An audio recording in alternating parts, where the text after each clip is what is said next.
La Thaïlande est pleine de mystères et de merveilles, où l'histoire ancienne rencontre une beauté naturelle incroyable.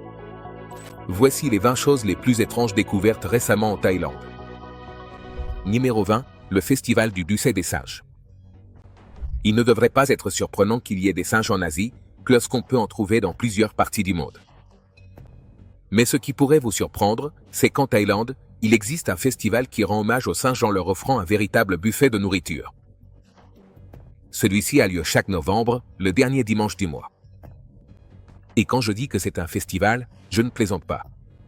Même si les singes peuvent être les invités d'honneur de ce buffet à volonté, les humains y participent aussi, déguisés en singes, et dansent la cérémonie d'ouverture avec quelques numéros de danse. Et tu pensais que ta nation et ton état natal avaient des traditions bizarres, mais crois-moi, il y en a partout dans le monde. Une fois les cérémonies d'ouverture terminées, les singes semblent toujours savoir quand arriver, et alors on retire les draps qui recouvrent la nourriture pour qu'ils puissent manger à leur faim. Les singes sautent de table en table et grimpent sur des pyramides de pastèques, de laitue, d'ananas et bien plus encore, se régalant de près de 2 tonnes d'offrandes. Alors, comment ce festival particulier a-t-il vu le jour? Eh bien, en réalité, il a plus de 2000 ans et ses origines remontent au mythique prince Rama, qui a reçu l'aide du roi singe lors d'une bataille décisive. C'est pourquoi le prince a décidé d'honorer le roi singe et ses troupes avec un banquet, car ils étaient considérés comme un porte-bonheur pour la ville où vivait le prince. Si tu penses, bon, c'est bien, mais c'est impossible que ça se termine bien pour les gens de l'époque moderne, tu as raison. En 2024, la population de singes dépassait les 3000. C'est énorme. Et ils savaient parfaitement que ces personnes avaient de la nourriture et les harcelaient constamment. C'est pourquoi beaucoup ont été capturés et stérilisés. Numéro 19, volcan de boue. Après la dernière entrée, on a besoin de quelque chose de rafraîchissant. Alors, que dirais-tu de quelque chose de vraiment éthique, étrange et que tu préférerais probablement regarder de loin, comme un volcan de boue? Quand tu penses au volcan, tu penses probablement à ceux que tu verrais au milieu de l'océan ou dans des endroits comme Hawaï, ceux qui crachent de la lave brûlante et peuvent former de nouvelles terres en émergeant du fond marin. Cependant, tout comme il existe des variations dans d'autres catastrophes naturelles, il y en a aussi dans certains pays, comme les volcans de boue. Dans la mer Caspienne, par exemple, tu trouveras plus de 140 volcans de boue sous la surface. 8 îles de l'archipel de Bakou sont à l'origine des volcans de boue et montrent que, parfois, ils agissent comme leurs homologues plus ardents. On sait que ces volcans sont assez actifs. Depuis 1810 jusqu'à aujourd'hui, plus de 200 éruptions se sont produites sur seulement 50 volcans à un moment donné. C'est énorme, mais tu ne trouveras personne en colère pendant les éruptions. Cela s'explique par le fait que la boue expulsée par ces volcans lors des éruptions est assez abondante. De nombreuses industries l'utilisent pour fabriquer des produits, y compris dans la construction. Et en y réfléchissant bien, ça a du sens. Il s'agit d'un type de boue très particulier et, grâce à son origine, ses propriétés permettent de fabriquer certaines choses, un peu comme le sol qui entoure un volcan est réputé pour être l'un des plus fertiles de la Terre. Ah, et en parlant de planètes, les scientifiques pensent que les volcans de boue que nous voyons sur Terre sont similaires à ceux qui existent actuellement sur Mars. Numéro 18, Festival de piercing corporel. Comme je vous l'ai déjà montré, les gens organisent toutes sortes de festivals insolites s'ils pensent pouvoir s'amuser ou créer des liens avec les autres d'une certaine manière. Les festivals religieux sont assez populaires dans certaines parties de l'Asie, y compris les festivals hindous en Inde, où toutes sortes de personnes célèbrent leurs dieux de différentes manières. Cependant, une forme en particulier a attiré l'attention de nombreux étrangers, le festival de piercing corporel. Lors de la pleine lune au début de la nouvelle année, qui a généralement lieu en janvier ou février dans ce cas, beaucoup de gens sortent prier leur dieu, en l'occurrence le seigneur Murugan, afin de recevoir une bénédiction essentielle pour la nouvelle année. Au début, tout semble aller bien. Du moins, jusqu'à ce que tu vois jusqu'où les gens sont prêts à aller pour prouver leur dévotion et chercher la bénédiction. Tu connais peut-être quelque chose appelé la marche sur le feu. Eh bien, c'est un acte auquel beaucoup de gens participent. Et si tu ne connais pas la science derrière cela, je t'assure que ce n'est pas quelque chose qui te brûle les pieds, à moins que tu ne marches avec force sur les braises. Cependant, il y a ceux qui choisissent de montrer leur dévotion en se perforant des parties de la chair. Je parle, par exemple, de leur langue et de leurs joues. et les dévots croient que leurs péchés peuvent être purifiés par de tels actes, tout en réaffirmant leur foi hindoue. Et quand je parle de perforation, je ne parle pas du genre de piercing pour des bijoux, parce que ça, c'est bien trop fade. Beaucoup se percent le visage avec des pointes métalliques qui ont des crochets insérés dans leur corps alors qu'ils sont en transe. Et pour beaucoup, cela peut sembler étrange ou bizarre. Cependant, pour les personnes qui y croient, c'est leur façon d'exprimer leur foi. Numéro 17. Des champignons lumineux. La bioluminescence est quelque chose d'invéniablement étrange. Après tout, c'est quelque chose que les plantes et les animaux ont appris à développer grâce à l'évolution et qu'ils réutilisent à diverses fins. Il existe même des micro-organismes qui en sont dotés, et c'est pourquoi on voit parfois des vagues lumineuses s'écraser sur le rivage. Cependant, comme nous sommes en Inde, nous allons parler de la façon dont une équipe de scientifiques a réussi à découvrir une nouvelle espèce de champignon lumineux qui était restée cachée aux yeux du public pendant très longtemps. Pourquoi cette espèce lumineuse est-elle restée cachée? En bref, elle n'était pas la plus stable en termes de robustesse. Elle préférait des conditions très spécifiques pour prospérer. Et puis, en la touchant, on se rend compte à quel point elle est fragile. Fait curieux, ce n'est pas tout le champignon qui brille, mais plutôt des bandes spécifiques qui montent et descendent et qui lui donnent une lueur intense. Dans ce cas, il s'agit d'un ver éclatant. Les habitants de la région où il a été découvert utilisaient apparemment des bâtons avec les champignons accrochés pour éclairer la nuit et se guider sur certains sentiers. Et par bâton, j'entends du bambou. Tout aussi curieux, on les a trouvés sur du bambou mort. Cela peut sembler étrange, car il existe deux autres espèces de champignons lumineux en Inde, dans des endroits différents, ce qui soulève plusieurs questions, comme quelles autres espèces pourraient ne pas avoir encore été découvertes? Et pourquoi y a-t-il autant d'espèces bioluminescentes dans un seul pays? La nature a une façon de nous faire réfléchir à ses actions. Numéro 16, Dwarka. Je vais me concentrer un peu plus sur l'Inde, mais c'est parce qu'il y a encore beaucoup à découvrir concernant son histoire fascinante. Par exemple, si je vous disais que vous pourriez aller dans la ville de Dwarka en ce moment même, je vous dirais la vérité. La ville est l'un des nombreux sites religieux et historiques du pays, et Dwarka est l'un des principaux lieux de pèlerinage pour les hindous, qui s'y rendent généralement au moins une fois dans leur vie. Cependant, ce qui est curieux, c'est qu'il existe une autre Dwarka là-bas, et il se trouve qu'elle est sous l'eau. Cette Dwarka est l'ancienne ville qui a sombré sous les vagues il y a très longtemps, et de nombreuses personnes ont entrepris de longues expéditions pour tenter de la retrouver. C'était une ville très liée à Krishna, l'une des figures clés de la foi hindoue, et elle possédait un immense royaume à l'époque où Dwarka a été construite. Cependant, après avoir sombré sous les vagues, les gens se demandaient si la ville était réelle ou simplement une légende inventée par une nation pour glorifier son passé. Heureusement, des preuves ont été découvertes. Mais tout aussi crucial, c'est que les artefacts de la ville datent d'il y a 9500 ans. Cela en ferait la plus ancienne ville humaine jamais découverte. Donc oui, c'est à la fois étrange et important. Numéro 15, les montagnes arc-en-ciel en Chine. En considérant le nom de cette entrée, on pourrait en déduire deux choses. Premièrement, qu'il y a des montagnes en Chine avec énormément d'arc-en-ciel, ce qui n'est pas impossible, ou bien que ces montagnes arborent des couleurs arc-en-ciel qui laissent vraiment sans voix. Voici un indice, c'est la deuxième option, et c'est vraiment éblouissant. Les montagnes arc-en-ciel de Chine se trouvent dans l'un des parcs naturels du pays, et en les observant, on a l'impression que la nature n'a tout simplement pas su choisir de quelle couleur peindre la région. En fait, c'est tellement coloré qu'on pourrait croire que c'est artificiel, et on pourrait le penser en se basant uniquement sur les images. Cependant, c'est bel et bien naturel.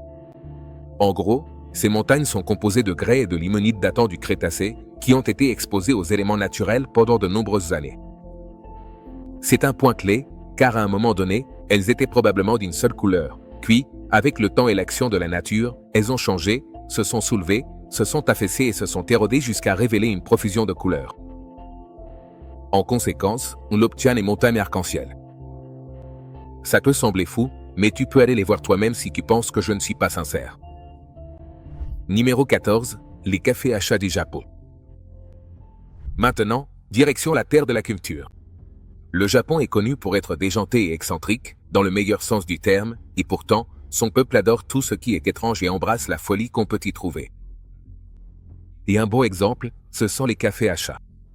Ce ne sont pas des cafés où tu peux amener ton chat pour qu'il mange et rencontre d'autres félins. Ce sont des endroits où les gens vont pour profiter de la compagnie de chats tout en végétant à manger et à boire à leur côté. Pourquoi un tel endroit est-il nécessaire? Eh bien, contrairement aux États-Unis, au Japon, l'espace de vie est généralement assez minimaliste, ce qui signifie que les habitants n'ont ni la place ni la possibilité d'avoir un chat chez eux.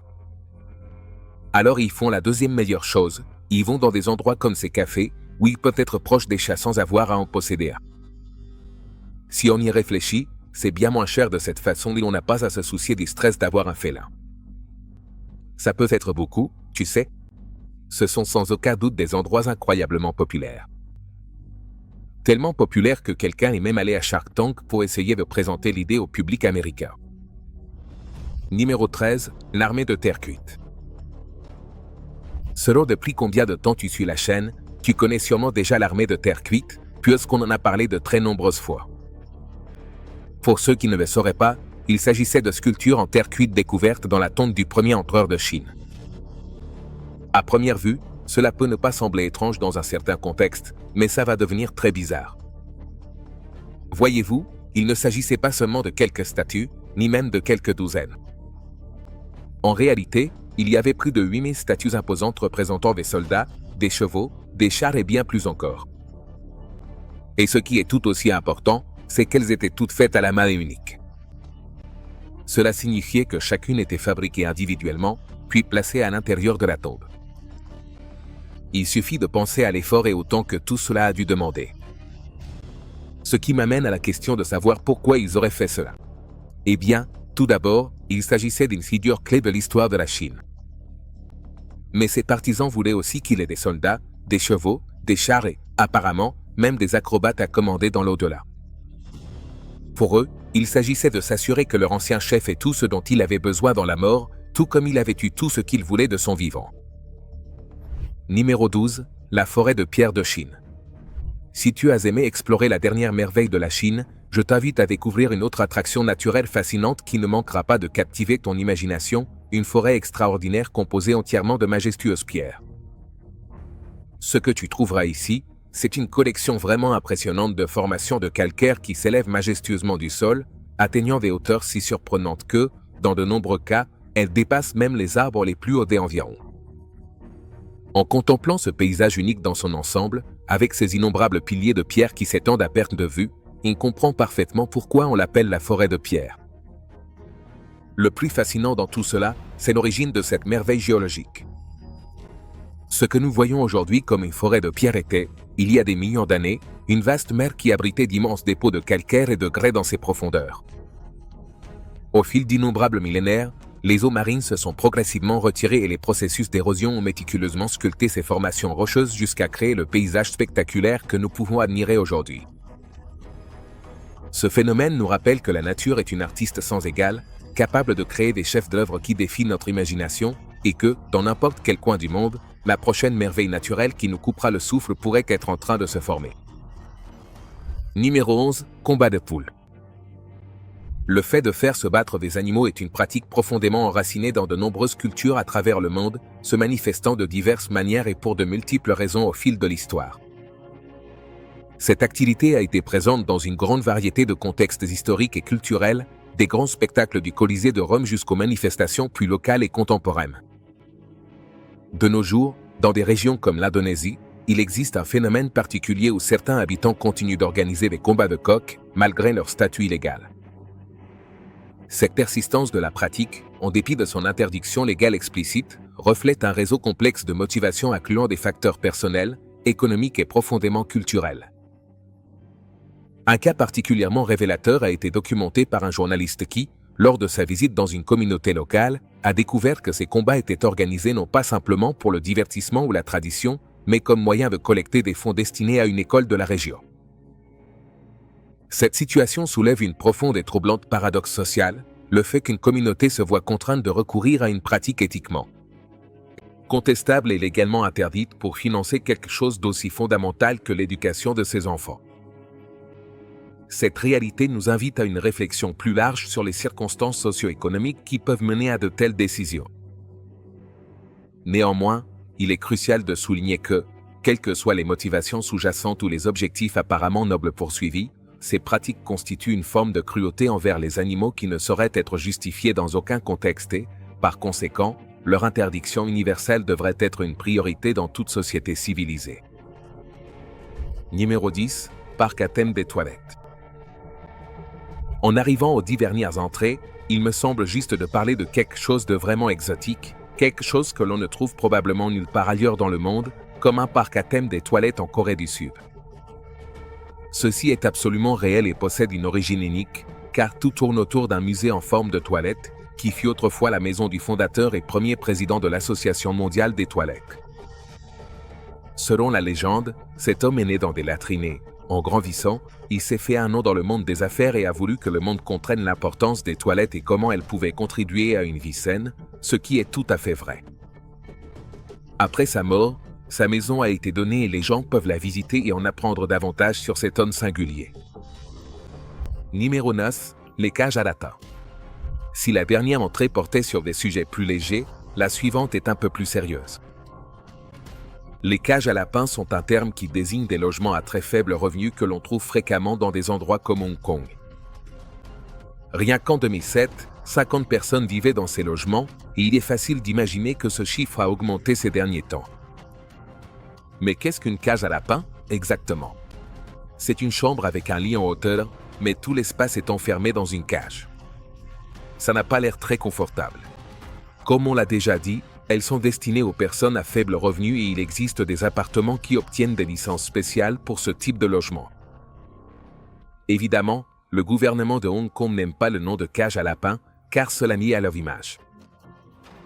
Numéro 8. Tarentules frites. Si tu as vu certains films et séries sur des Américains qui voyagent dans d'autres pays et s'émerveillent devant la nourriture si particulière que l'on mange dans certains endroits, tu dois savoir que ces destinations proposent effectivement des plats uniques et extraordinaires, même si parfois la représentation médiatique a tendance à exagérer un peu la réalité. Dans le fascinant cas du Cambodge, il existe une grande variété d'établissements où les visiteurs peuvent s'immerger dans la véritable gastronomie locale. Et pour les esprits les plus aventureux, il existe une expérience culinaire particulièrement remarquable, l'opportunité de goûter une tarentule frite préparée selon les traditions locales. Effectivement, ce n'est ni une légende urbaine ni une exagération touristique. Ces araignées sont soigneusement sélectionnées, préparées et frites jusqu'à atteindre le point de cuisson parfait pour la consommation humaine. La décision de goûter à ce mets si particulier dépendra entièrement de ta volonté d'explorer les limites de ton palais, et c'est justement cette liberté de choix qui rend l'expérience gastronomique au Cambodge si spéciale. Il est important de mentionner que, bien que les tarentules frites soient peut-être le plat le plus commenté parmi les voyageurs, le pays offre un vaste éventail d'options culinaires, allant des plus traditionnels aux plus conventionnels, permettant à chaque visiteur de trouver quelque chose qui corresponde à ses préférences personnelles. Numéro 7. Les collines de chocolat. Les Philippines sont un endroit où l'on peut découvrir de nombreuses merveilles naturelles, mais s'il y a bien quelque chose que les gens aiment admirer encore et encore pour sa beauté authentique, ce sont les collines de chocolat. Je vais m'arrêter un instant pour reconnaître que s'il y avait vraiment du chocolat sur ces collines, eh bien, il ne resterait pas longtemps, car toutes sortes de personnes se précipiteraient pour essayer de goûter à ce paysage comestible. En revanche, les collines de chocolat du pays forment un ensemble vaste et unique de collines qui s'étendent sur de nombreuses régions. Elles portent ce nom parce qu'à l'arrivée de la saison sèche, l'herbe prend une teinte brune très familière. Je suis sûr que les contempler pendant la saison sèche donne faim à tout le monde, parce que, franchement, qui n'aime pas le chocolat? Numéro 6. Le satellite de communication quantique de la Chine. En 2025, la Chine prévoit de lancer un satellite innovant qui représente une avancée technologique majeure dans le domaine des communications quantiques. Ce projet pionnier marque non seulement une étape importante dans le développement spatial du pays, mais il promet aussi de révolutionner la manière dont l'information est transmise à l'échelle mondiale. La technologie de communication quantique intégrée à ce satellite permettra d'établir des connexions extraordinairement sûres et efficaces sur de très longues distances. Lorsque le système sera entièrement déployé avec plusieurs satellites, la Chine disposera d'un réseau de communication de dernière génération doté de capacités sans précédent. Bien qu'il soit vrai que de nombreux pays ont déjà établi leur présence dans l'espace avec des satellites conventionnels, ces systèmes traditionnels font face à divers défis, allant de la possibilité de pannes techniques à des restrictions géopolitiques pouvant limiter leur fonctionnement. C'est précisément en raison de ces limitations que des pays comme la Chine investissent massivement dans le développement de systèmes plus avancés et résilients.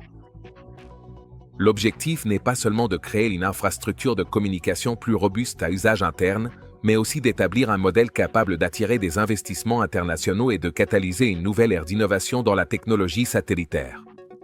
Cette approche collaborative pourrait poser les bases pour des générations futures de satellites encore plus sophistiqués, bénéficiant ainsi à l'ensemble de la communauté internationale. Numéro 5. Les dunes de sable chantantes du Kazakhstan.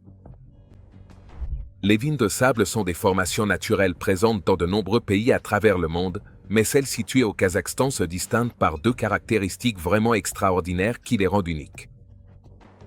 Tout d'abord, ces formations, qui consistent en un ensemble spécifique de 4 dunes majestueuses, présentent une particularité étonnante. Bien qu'elles soient constamment exposées à des vents violents qui devraient les meubler et les déplacer, elles restent immobiles à leur emplacement d'origine. Ce phénomène défie complètement notre compréhension traditionnelle du comportement des dunes, qui sont normalement des structures dynamiques se déplaçant et se transformant au fil du temps. Mais ce qui est peut-être le plus fascinant à propos de ces dunes, c'est leur caractéristique la plus mystérieuse, leur capacité à produire du saut. Les visiteurs qui s'aventurent à gravir le sommet de une de ces dunes peuvent vivre un phénomène acoustique vraiment unique en glissant sur leur pente. Le sable, lorsqu'il est perturbé par ce mouvement, génère une résonance particulière qui, bien qu'on ne puisse pas la qualifier de mélodie traditionnelle, produit un son étonnamment similaire au grondement d'un avion volant à basse altitude. Cet effet sonore est totalement inhabituel pour une formation de sable et s'intensifie de façon spectaculaire lorsque plusieurs personnes descendent en même temps, créant une résonance si puissante qu'elle ressemble au grondement d'un tonnerre lointain. L'expérience culmine en un moment véritablement mémorable qui laisse une impression durable à tous ceux qui ont la chance d'y assister. Numéro 4. La grotte Angsondong. Vous vous souvenez du sujet à la mode où je plaisantais en disant que le monde réel regorge de merveilles incroyables qui te laissent sans voix? Eh bien, cette grotte au Vietnam est sans doute l'une des plus incroyables que tu aies jamais vues, car pendant longtemps, tout le monde pensait qu'il s'agissait d'une grotte tout à fait ordinaire. Et puis, un jour, une ouverture est apparue et, en y entrant, ils ont découvert que la grotte était immense, le plus grand espace au monde à l'intérieur d'une grotte. De plus, comme elle est restée isolée de l'humanité pendant si longtemps, elle abrite des animaux et des plantes qui ne vivent que là-bas, et c'est un véritable sanctuaire naturel. Numéro 3. La grotte hantée de Thaïlande. Pour ceux qui recherchent des expériences hors du commun et s'intéressent au paranormal, la grotte hantée de Thaïlande représente une destination vraiment fascinante. L'histoire sinistre de cet endroit remonte aux sombres jours de la Seconde Guerre mondiale, lorsque la grotte fut le témoin silencieux de la souffrance de nombreux prisonniers et travailleurs forcés, contraints de participer à la construction du tristement célèbre chemin de fer de la mort. Cependant, cet aspect historique n'est que le début d'un récit bien plus complexe et mystérieux. Dans un contraste intéressant, ce même lieu s'est transformé en un important centre spirituel, où des fidèles locaux et des pèlerins viennent régulièrement exprimer leur vénération et faire des offrandes devant les statues de Bouddha qui occupent désormais la grotte. Cette dualité entre le sacré et le surnaturel est particulièrement fascinante, surtout si l'on considère que la Thaïlande compte d'innombrables temples et sanctuaires bouddhistes traditionnels. Ce qui distingue véritablement cette grotte et alimente sa réputation paranormale, ce sont les nombreux témoignages de phénomènes inexpliqués qui ont été rapportés au fil des années. Des visiteurs et des habitants ont décrit des expériences troublantes, notamment l'apparition de mystérieuses lumières flottantes et la perception de mélodies éthérées semblant provenir des profondeurs de la grotte, surtout aux heures où l'endroit est totalement désert. Ces événements inexplicables ont contribué à tisser un voile de mystère autour de ce lieu singulier. Numéro 2. La tortue étoilée d'Inde. Dans cette vidéo, nous n'avons pas beaucoup parlé d'animaux, mais corrigeons cela en évoquant la tortue étoilée d'Inde, une créature assurément étrange à bien des égards. Commençons par parler de son apparence. Comme vous pouvez le voir, la carapace de la tortue semble avoir des pointes en forme d'étoile et, avec les rayons de sa couleur, chacune ressemble à une pointe qui forme une étoile. Son design unique ne fait pas que rehausser sa beauté, il lui offre aussi un excellent camouflage dans son habitat naturel. Les tortues adultes mesurent généralement entre 18 et 30 cm de long, et les femelles sont même plus grandes. Elles habitent les forêts de broussailles semi-arides et les prairies épineuses du centre et du sud de l'Inde, de l'ouest du Pakistan et du Sri Lanka. Elles sont bien adaptées aux environnements avec des saisons sèches et des moussons, ce qui leur permet de survivre dans certaines des conditions les plus difficiles.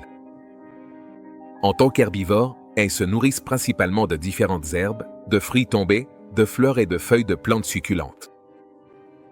Elles sont connues pour leur comportement timide, étant plus actives du petit matin jusqu'en fin d'après-midi, cherchant refuge pendant les heures les plus chaudes de la journée. Elles sont actuellement classées comme vulnérables sur la liste rouge de l'UICN, avec une population en déclin. Et les menaces pesant sur leur survie incluent bien sûr la perte d'habitat due à l'expansion agricole et à l'urbanisation, ainsi que le commerce illégal d'animaux de compagnie. La tortue est une espèce extraordinaire qui fascine par sa beauté et sa capacité d'adaptation. Mais bien sûr, compte tenu des menaces auxquelles elle fait face, il est impératif de soutenir les efforts de conservation et de protéger ce reptile unique pour les générations futures. Numéro 1. Le festival Kumbh Mela en Inde. Nous avons un autre festival que vous pourrez découvrir en Inde, où cette fois-ci il revêt une importance clé pour la religion, puisqu'il fait partie du pèlerinage que beaucoup entreprennent pour honorer leurs croyances. Ce qui peut vous sembler étrange, c'est la simplicité des gestes accomplis pendant le festival, surtout en comparaison avec le dernier que vous avez vu, qui montrait la foi hindoue et comment le reste du festival est une véritable fête. En essence, ceux qui pratiquent la foi hindoue assistent à ce festival et se plongent dans les rivières locales pour se purifier de leurs péchés. C'est tout ce qu'ils ont à faire. Ensuite, ils participent à diverses festivités qui se déroulent autour d'eux. C'est un événement populaire parmi les croyants hindous qui y assistent lorsqu'il a lieu, et c'est tout un spectacle. Eh bien, c'est tout pour ce qui concerne l'immense étendue de l'Asie et les choses incroyablement étranges qui y ont été découvertes au fil des années et qui ont stupéfié beaucoup de gens.